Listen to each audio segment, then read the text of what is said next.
I'm going to share a manifestation exercise in this video that I genuinely believe is the most powerful exercise there is. It's based on some of the best work in manifestation from Neville Goddard, Joe Dispenza, Abraham Hicks, and others. But the exercise itself is not taken from any one of them. I've combined what I've learned from all of them into one system that I believe is the closest thing to a complete process. And I don't say it lightly. It took me from a point where I was working as a lawyer, barely saving any money, to building my own company, making six figures in my mid-20s, and then later negotiating multi-million-dollar deals for my own company. And I'm not holding anything back and sharing the real information behind a course. I'm actually going to walk you through the entire thing step by step so that you can actually use it, not just understand it. So let's begin. Now the first part is separation. So this is you, and around you, all of this, everything that exists outside of you, your thoughts, your beliefs, what people told you about yourself, what you watched growing up, what society decided was true, is all outside of you. Now the distinction I want you to understand and see clearly is that you, over here, you have thoughts, but you're not your thoughts. Likewise, you have beliefs, but you're not your beliefs. So a thought which shows up and says I'm unlucky is the thought. A belief which is that I'm not worthy of success is just a belief. The only thing that makes it true is if you decide to believe it. Everything in these clouds, this is what you collected. This is what attached to you over a period of time, but none of it is you. You are you, and this is you, and all the other things are outside of you. And the moment you can see that, really see it, you realize something very important, that if you collected all of these things, you can also put them down. Let me actually make it more concrete and share an example from my life so that it becomes easier for you to look at your own life. I have an older sister. She's an architect based in New York. We grew up in the same house, same parents, same upbringing, everything identical. But our relationship with money was completely opposite. Like, she was always free with money. Her salary would come in and she would walk through the house with bags and gifts for everyone, completely unbothered. Money came, money went, she was fine. But me on the other side, I was anxious about money, like tight with it, or just lived in this scarcity mindset with a quiet fear underneath all of it that what if the money runs out and what if I can't make more? And what's interesting is I am the younger one of the siblings, and typically the younger sibling has it easier because parents are more settled, more financially stable, as was the case for me. And by that logic, I should have been the relaxed one, but I wasn't. We grew up in the same house, same parents, but completely different experience of money. Because it was never about the house, it was about the meaning we each took from the same environment. And I'll tell you where exactly mine came from. It came from one report card. One teacher wrote 5 words on it: good, but can do better. That's it. Good, but can do better. And somewhere in that moment I decided, without knowing I was deciding, that no matter what I did, it would never be enough, which meant I was never enough. If I came first in a competition, I thought I just got lucky. If I came second, well, not good enough. It didn't matter what happened, the meaning was already made for me. And that one comment became a story I carried into money, into work, into every aspect of my life. And for the longest time, I didn't see it as a story. I thought that's just who I was. And that is exactly what these clouds of thoughts, beliefs, family, society, and teachers do. They feel like you, but they're not you. And the separation, just seeing the gap between you and everything else that you've collected, that's where everything starts. Now the second part is acceptance, and where it gets real, because most of us, and I include myself in this completely, have been taught one way or the other to not feel certain things, like to push through things, to be strong, to not be emotional, and stay positive and just focus on what you want.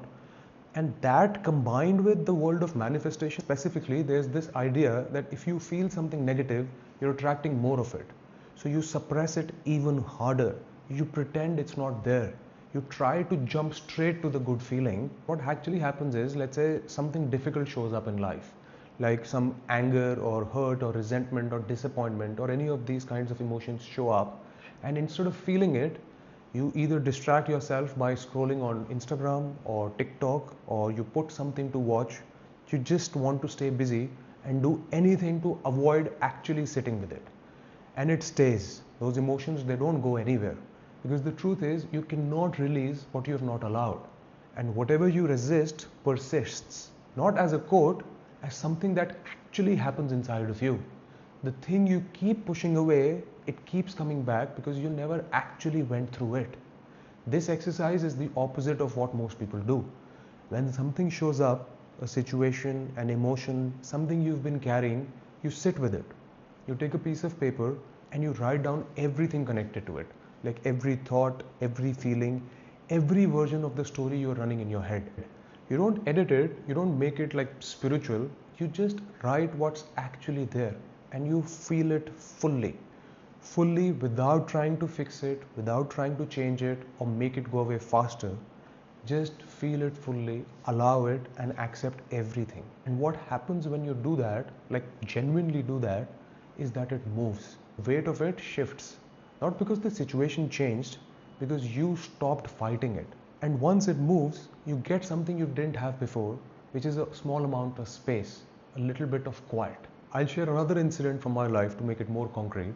I had a friend, we were very close, like we were almost like brothers. We were living together, working together, we spent most of our time together, and then things fell apart. Misunderstandings that grew into a falling out, and eventually we stopped talking. And it got to a point where just hearing his name would make me angry. And I knew I should let it go.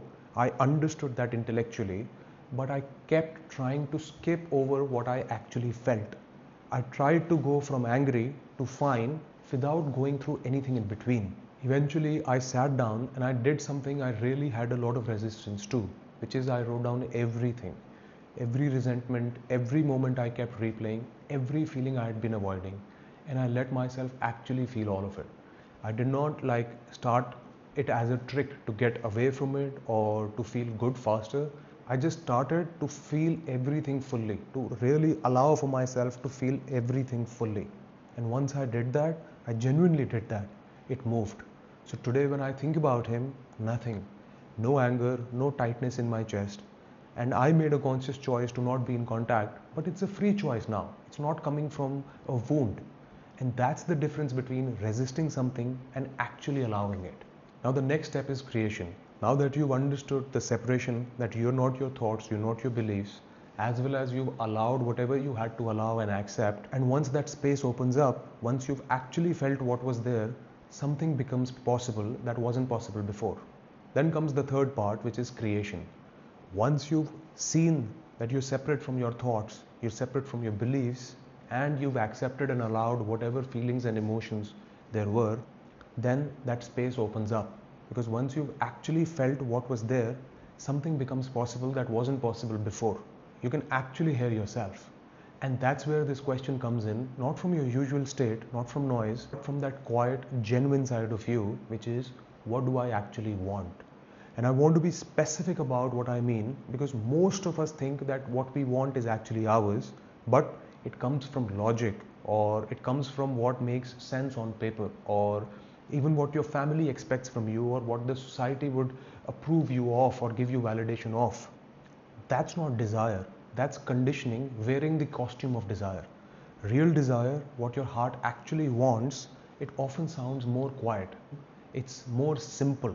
It's sometimes completely different from what you've been chasing. I'll share something from my life. I flew first class from Dubai to New York, and let me be transparent here, because the experience was extraordinary. I'm not romanticizing economy class or having less money.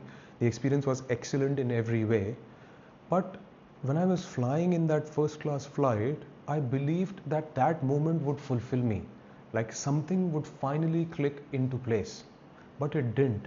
I was happy, I was excited, and then it was just another flight. And I don't know why, but I just kept thinking about a trip I took a few years earlier with my friends when we had very little money. We in fact borrowed a car at that time, because the city we were in, we didn't have a car, and we shared a hotel room. So a few of us were actually sleeping on mattresses on the floor, and some of us were on the bed. And we talked all night, like we just thoroughly laughed our hearts out. And that trip was one of the happiest experiences of my life. The first class flight, I thought I wanted that, but what I actually wanted was to be completely present with the people I loved laughing without thinking about anything else. One came from something outside of me. The other desire, it came from inside of me. And I could only tell the difference once I got quiet enough to actually hear it.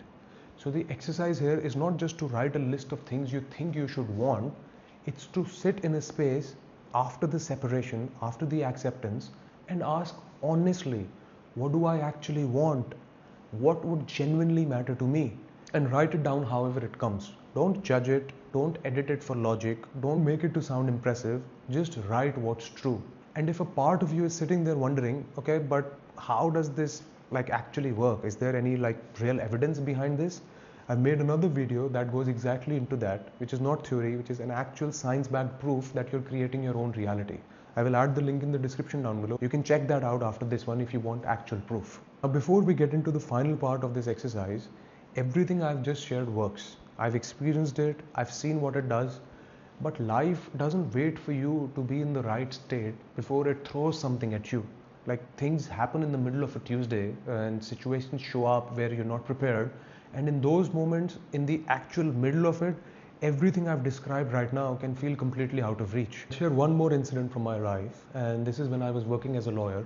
I had drafted something and I gave it to my boss. What he did was he just took that draft and he tore it apart in front of the entire room.